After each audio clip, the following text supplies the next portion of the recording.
Kerala school teachers association 35ാമത് സംസ്ഥാന സമ്മേളനത്തിന് മുന്നോടിയായി വൈക്കത്തു നിന്നും ആരംഭിച്ച ജില്ലാ കലാജാഥയ്ക്ക് ഏറ്റുമാനൂരിൽ സ്വീകരണം നൽകി. 3 ദിവസങ്ങളായി നടത്തുന്ന കലാജാഥയുടെ ഉദ്ഘാടനം വൈക്കം ബോട്ടുജെട്ടിയിൽ സാഹിത്യപ്രവർത്തക സഹകരണ സംഘം പ്രസിഡന്റ് പി കെ ഹരികുമാർ നിർവഹിച്ചു. ജില്ലാ പ്രചരണ ജാഥയിൽ കേരളത്തിൻ്റെ വികസനങ്ങളും കേരളത്തോടുള്ള കേന്ദ്ര സർക്കാരിൻ്റെ അവഗണനയും, ഓട്ടൻതുള്ളൽ, കഥാപ്രസംഗം, കോൽക്കളി, കവിത, കഥ തുടങ്ങിയ കലാരൂപങ്ങളിലൂടെ അധ്യാപകരാണ് അവതരിപ്പിക്കുന്നത്.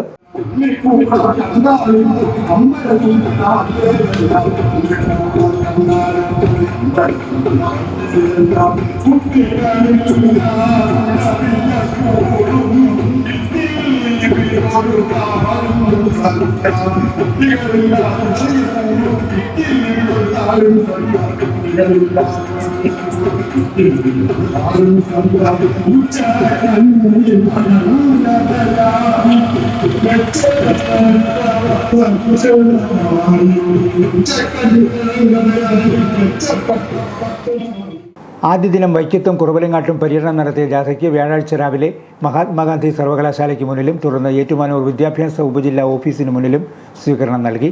തുടർന്ന് രാമപുരം, പാല, ഈരാറ്റുപേട്ട എന്നിവിടങ്ങളിലും പര്യടനം നടത്തി. കലാജാഥ വെള്ളിയാഴ്ച വൈകിട്ട് കോട്ടയത്ത് സമാപിക്കും. KSTA ജില്ലാ ട്രഷറർ ബിറ്റു കെ ജേക്കബാണ് ജാഥ captain. Aneesh Narayanan, Lajo T, VK Shibu, Lincy എന്നിവർ നേതൃത്വം നൽകി.